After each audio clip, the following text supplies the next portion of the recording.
नमस्कार, आप सभी का एक बार फिर से स्वागत है मेरा YouTube चैनल अभ्यास.com पर। आइए आज देखते हैं 10वीं कक्षा का एक्सरसाइज 1.2 का क्वेश्चन नंबर 5 को।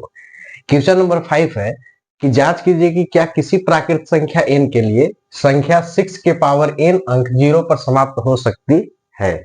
हमको यह बताना है कि कोई भी संख्या, किसी भी प्राकृत संख्या को अगर हम लेते हैं जिसका घात n मतलब कुछ भी, कोई भी प्राकृत संख्या 1 2 3 4 5 कुछ भी हो, तो क्या वह संख्या शून्य पर समाप्त हो सकती है या नहीं हो सकती है, इसकी जांच करनी है। तो इससे पहले आपको एक चीज समझ में आना चाहिए कि किसी भी संख्या का जो गुणनखंड होता है, यदि उसमें 2 और 5 हो, क्या हो, 2 और 5, तभी वह संख्या शून्य पर समाप्त हो सकती है। क्यों ऐसा होता है? क्योंकि शून्य का जो संख्या रहता है, सबसे छोटी संख्या होता है 10। ठीक है, तो जब हम 10 का गुणनखंड करेंगे तो 10 के गुणनखंड में 2 से लगाएंगे, 2 पचे 10, यानी कि अंत में शून्य तभी आ सकता है जब किसी भी संख्या का गुणनखंड में कम से कम 2 और 5 जरूर हो। किसी भी संख्या के गुणनखंड में यदि 2 और 5 होगा तभी वह संख्या शून्य पर समाप्त होगी, मतलब अंत में क्या आएगा, शून्य आएगा। ठीक है, अगर जिस संख्या का गुणनखंड में 2 और 5 नहीं शामिल होते हैं, वह संख्या शून्य पर समाप्त नहीं हो सकती है। तो अब देखते हैं कि इस प्रश्न को हम हल कैसे करेंगे। तो यहाँ पे जो संख्या दिया हुआ है वो संख्या क्या है, 6 है। हमारे पास संख्या क्या दिया हुआ है, 6 का घात n।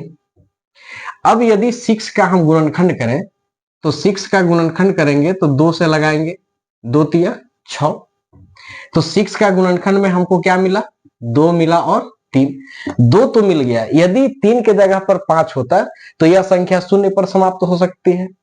अब ये इसका जो पावर n दिया है उससे कंफ्यूज नहीं होना है। जैसे मान लीजिए कि अगर यहाँ पे n के जगह पे अगर 1 रख दे, 2 रख दे, 3 रख दे, कुछ भी हो, तो जो वास्तव में जो संख्या है जिसका हम गुणनखंड कर रहे हैं, यदि उसमें शून्य होगा तो उसके घात से कोई फर्क नहीं पड़ेगा, जितना बार भी करेंगे। जैसे मान लीजिए कि सबसे न्यूनतम शून्य वाला संख्या 10 है, तो 10 का घात 1 किए तब भी 10 आ गया।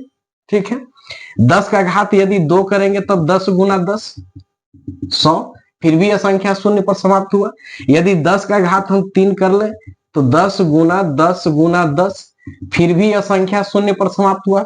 मतलब कहने का मतलब यह है कि यदि जो संख्या का हम गुणनखंड कर रहे हैं वह संख्या यदि अंतिम में शून्य है तो इसके घात से कोई फर्क पड़ने वाला नहीं है। उसमें क्या होगा, जितना घात बढ़ाएंगे शून्य बढ़ते जाएगा। तो हमारा प्रश्न यह है कि क्या वह संख्या शून्य पर समाप्त होगी या नहीं होगी। तो उसके लिए हमको यह देखना है कि किस संख्या का गुणनखंड करना है। जो संख्या दिया हुआ है तो 6 है, तो क्या 6 का गुणनखंड में 2 गुना 5 आ रहा है, तो देखें नहीं आ रहा है। तो क्या यह संख्या शून्य पर समाप्त होगी, चाहे उसके लिए घात कुछ भी लिखे, तो नहीं, यह संख्या शून्य पर समाप्त नहीं हो सकती है। तो इसको सॉल्व कैसे करना है, तो यहाँ पे जो दिया हुआ है संख्या 6 के घात n, इसका यदि हम गुणनखंड करेंगे तो क्या मिलेगा, 2 गुना 3 और इसका घात भी n। ठीक है, तो लिखेंगे यहां पे हम क्या लिखेंगे कि किसी भी संख्या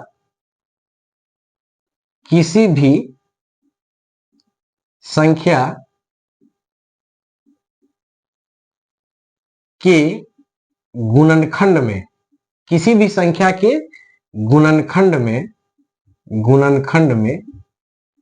यदि 2 गुना 5 हो, 2 गुना 5 हो, तभी वह संख्या शून्य पर समाप्त हो सकती है। तभी वह संख्या शून्य पर समाप्त हो सकती है। ठीक है, अतः जो संख्या दिया हुआ है 6 के पावर n जो संख्या हमारे पास है, इसके गुणनखंड में 2 गुना 5 नहीं है, इसी बात को लिखेंगे। अतः 6 के घात n में 2 गुना 5 नहीं है, इसलिए यह संख्या शून्य पर समाप्त नहीं होगी, शून्य पर समाप्त नहीं होगी। यही इसका आंसर होगा। मतलब किसी भी संख्या का अंत शून्य तभी होगा जब उसके गुणनखंड में कम से कम 2 गुना 5 हो। उम्मीद करते हैं कि आपको यह प्रश्न समझ में आया होगा। फिर मिलते हैं अगले वीडियो में, तब तक के लिए धन्यवाद।